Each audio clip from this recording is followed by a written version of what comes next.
Greetings, fellow scribes! Welcome back to the archive. This week, I begin a three-part series talking about Earthdawn. This week, part 1, we'll be talking about the history of the setting. Part 2, which will be next week, will be talking about the setting in and of itself. And part 3, we'll be talking about the systems and mechanics.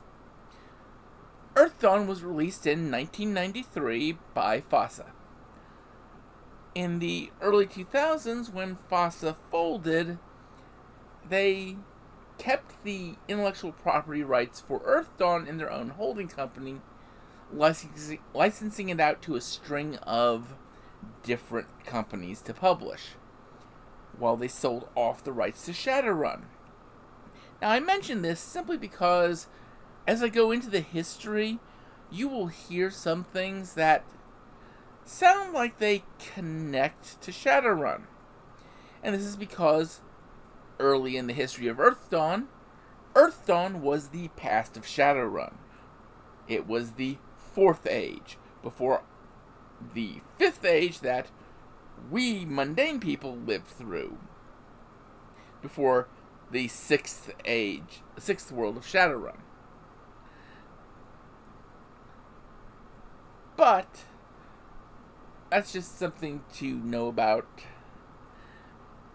and especially as I am talking about the original 1993 edition, the first edition of Earthdawn. So with all that said, sit back, relax, and enjoy as I talk about Earthdawn. To begin talking about the history of Earthdawn, you have to talk with the formation of Thera. Or should I say, the events that lead to the formation of Thera. And these start in the Elven Court. There are a number of Elven nations at this time that wish to be free from the main Elven's court in Wormwood, wish to be able to develop their own unique cultural identities. And the Elven High Queen will have none of this. She decided to make an example of one of these nations, cutting them off, actually officially separating them from the Elven court. What this meant is no Elven nation could conduct trade with them, could conduct diplomacy, they could not send representatives to the Elven court, even to argue their own case. They were effectively cut off from the rest of the Elven society. Completely cut off. And a scholar, Eleanor Messias, spoke out against this, and he was exiled. Officially, he was exiled for only 100 years, and could return back when he could demonstrate that he now understood the importance of heritage and unity. But he would never return. Where he was exiled, a number of preserved books had been found from the dawn of the previous age of low magic. There was still some magics used to preserve the books, and the climate of where they were also helped preserve the books. But Messias began working on translating 6 of these. 6 of these that were extremely well preserved out of all the others. That apparently great care had been taken to preserve these 6 books. And he dedicated himself to working on these. In fact, he gave his life working on them. Literally, he gave his life working on them. He was found dead. his eyes gouged out by his own hands, and his hands thrust into a furnace. A note was written. These are the books of Harrow. Inside them find the secrets of our damnation and our salvation. 6 other scholars mysteriously died on that same night. One of Messiah's main students and 6 of his own students grabbed the books, grabbed all of Messiah's notes, and fled. They fled to a small island out in the middle of the sea.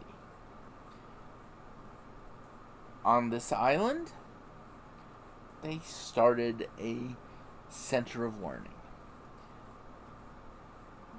inviting scholars from all around the world to come there. And what started off as a small learning encampment grew and grew until it became a city that first was just a full-fledged city. Then it covered the whole island. Then it went a little bit past the edges of the island. In the center of the city was created what was called the Eternal Library. This library was to gather all knowledge, all the works of scholarship that were being done in this city were to be gathered here. At the same time this city is rising and forming, back in the area of Barsaive, a city is formed by dwarves, the city of Thrall. Eventually, this would become the greatest city in Barsaive, the greatest actual nation in and of itself. But now it was just a single city. And its calendar, counting from the day of the founding of Thrall, became the calendar used as the standard of Barsaive. Dwarven would become the cultural, the common tongue, the trade language.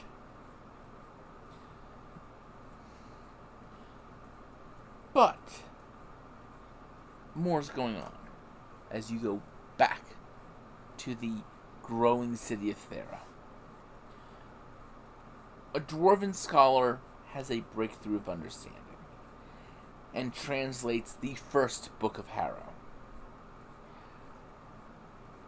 In this book is explained the magic cycle. How magic rises and falls, goes through this cyclic period. And then it warns of the coming of beings called the Horrors. The Horrors are beings that live in the depths of the netherworlds. And as the magic cycle rises, as the mana levels rise, they come back to the world. And they feed on different things. Some feed on just anything physical. Rocks, plants, trees, animals, doesn't matter, as long as it's physical. Some feed on flesh and blood. And the most dangerous, the most evil of them, feed on the suffering of sentient beings.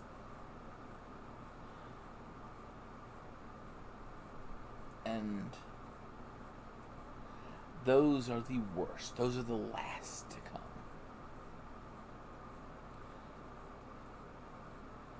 And Thera sends out this copy of the Book of Harrow to everyone. And most are like, oh, okay, that's kind of interesting. We'll worry about that someday. Let's know when it's actually actually matters. And Thera kept working on these. Kept working on the Books of Harrow. It took them time. The scholar who was working on them, the elven scholar who was working on them, died about 400 years after the formation of Thera, of old age. But he had almost finished the translations. His successor put the finishing touches and let the world know that in about 800 years, the mana levels would be to a point where the horrors would be too strong in the world.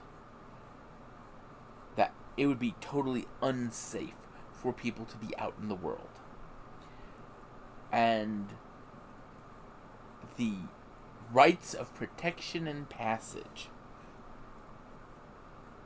were what the rest of the Books of Harrow detailed. The theories on how to protect a city from the horrors. Things like using quantities of domes of elemental air or true air, wreathing the area in true fire, building it deep underground with layers of true earth around it. Those sorts of things. And even giving the rights and such to test and make sure people weren't infested with the horrors, weren't touched by the horrors. And from there, they offered their assistance. Now, at this time, a number of cities had already entered into trade pacts with Thera. And Thera responded by sending fleets of airships to begin trade. Because in the researching the Books of Harrow, in the developing the rites of protection and passage, many secrets of magic had been unveiled, discovered, and worked on, including airships. And Thera brought in many things to their island. And then they declared themselves an empire. And Barsaive was their province. And that's the point where the Theran calendar starts. From the point where Thera declared itself an empire. A side note is, once the first Theran declared it an empire, there was a lot of support for that first governor. And it was possible that that first governor was going to claim the title emperor. And so the dwarven scholar who had the breakthrough for the first book of Harrow put together a great working in the center of the harbor of Thera that looks out at the governor's palace. This great working was a great sphinx. And when he finished it, under the work of 3 powerful earth elementals working under his direction, he made the announcement that this was to be a reminder to all to always obey the heritage and history of Thera. To never forget where you are from. And then he and the elementals merged with the Sphinx. And the Sphinx raised its head and its eyes began to glow. The light shining across the harbor to the first governor's mansion.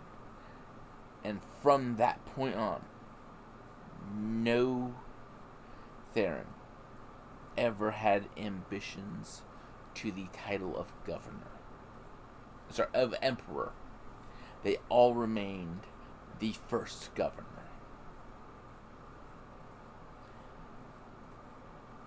But the information for the rites of protection passage were spreading around. And the Elven court in Wormwood said, no, we don't need to use these. We can raise our own protection using the wood of our forest. And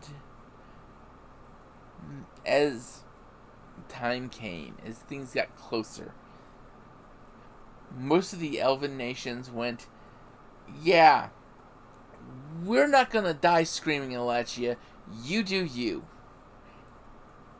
And left, abandoning the elven court to its fate. We'll come back to that. Because you have 800 years from the time these rites were announced, these methods were announced, to the point where the horrors would be too strong, too prevalent. And you have all these things going on here. You've got wars being fought over Orichalcum, where people are raiding the production centers, raiding the trade caravans, carrying the Orichalcum to Thera. And finally, Thera decides it's had enough. And it sends the first of a new type of skyship out, what they call a behemoth. And this ship goes over where a great group of raiders were. And it razes their villages, destroys their fleets. And Thera says, yeah, bow to us now. And many nations have no choice at this point. They have to acknowledge that Thera really is their rightful ruler. And ties involve people, because Thera needed slave labor to do much of its work. Orichalcum and other methods. Thrall used exclusively Orichalcum, True Earth, and similar things. But the big thing to remember at this point is that Thera is constructing cares. It is building these places for people to hide out from the horrors. It's also preparing itself, building its what would be its great dome of true air and true fire around the city. And this continues. Finally, the horrors have come in full force. Thera, being a center of magic and learning, gets targeted first. And so, the beginning of the Scourge is marked as when Thera seals itself off.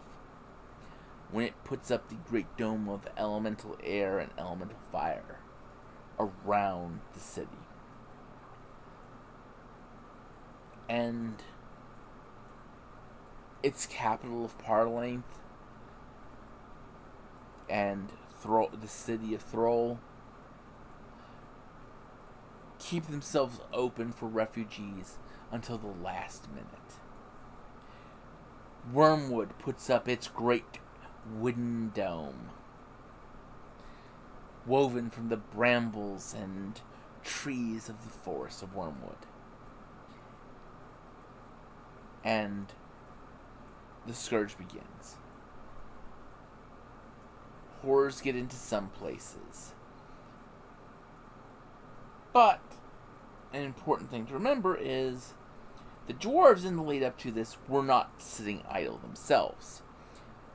While Thera was putting its effort on the protection and building cares, the dwarves of Thrall put together the Book of Tomorrow.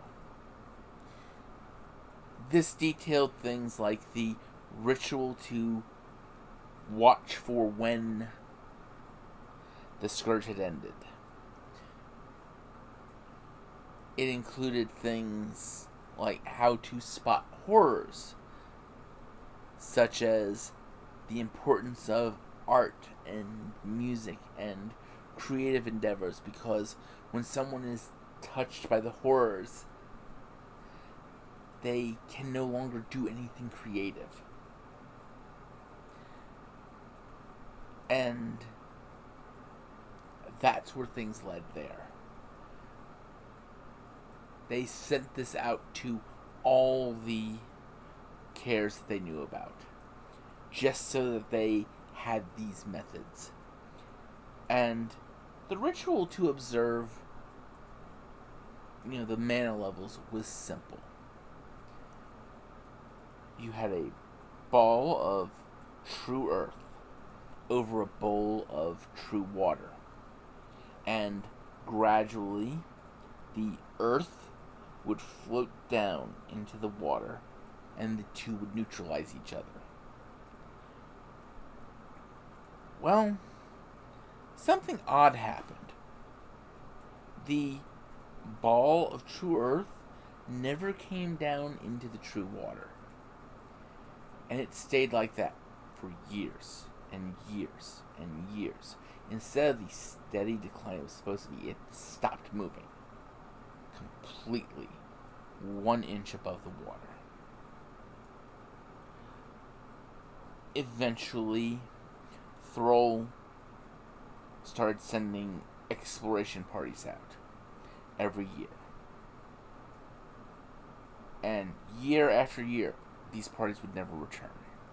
Until one year, the whole party came back.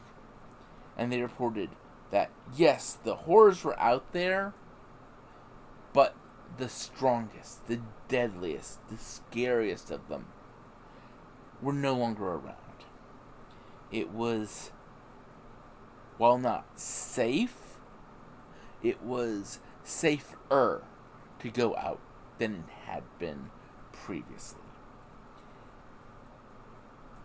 And from there, a troll skyship was retrofitted and sent out. This ship was called the Earthdawn, and it was going out, delivering messages about what was going on to the nations, and finding the cares that it could. And on its way to find out what was going on with Thera, it got attacked by horrors, and now is seen as a ghost ship in the skies over Barsaive. Parlength, the regional capital of the Theran Empire, took the method of retreating deep into the netherworlds and erasing its memory from people's minds. When it returned, all the people in it were dead. The horrors had somehow gotten into it. But no one knows how, no one knows what happened. It just knows the entire city was dead. And heroes and adventurers go into the depths of the city to plumb its secrets and deal with the dangerous things still there. Meanwhile, in the Bloodwood, during the Scourge, at about halfway through, it got discovered the hard way that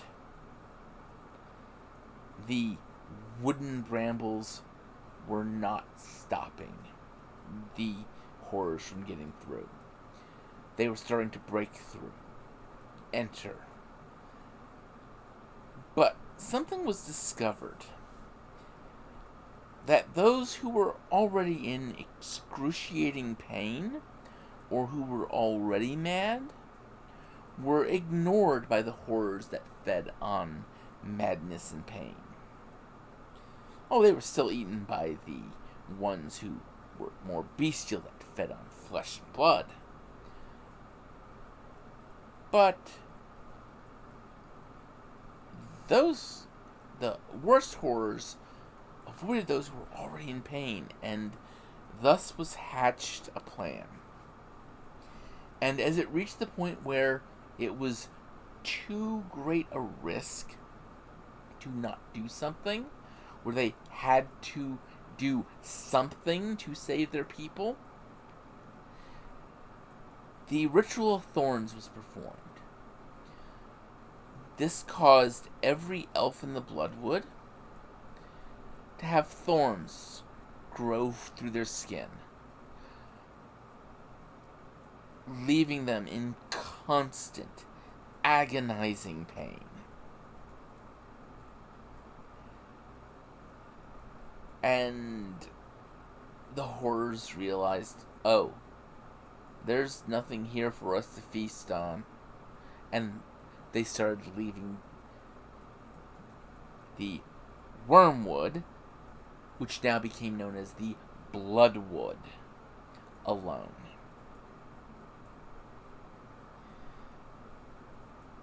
And this is where you find the world at.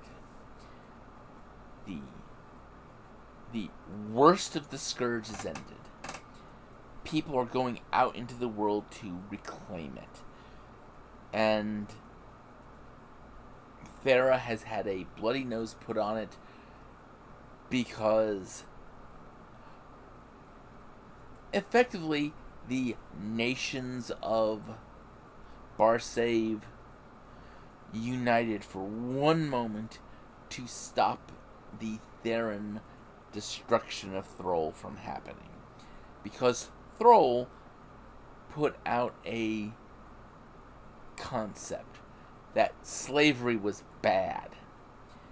And Thera didn't like this because Thera relied exclusively or heavily on slaves for much of its great works.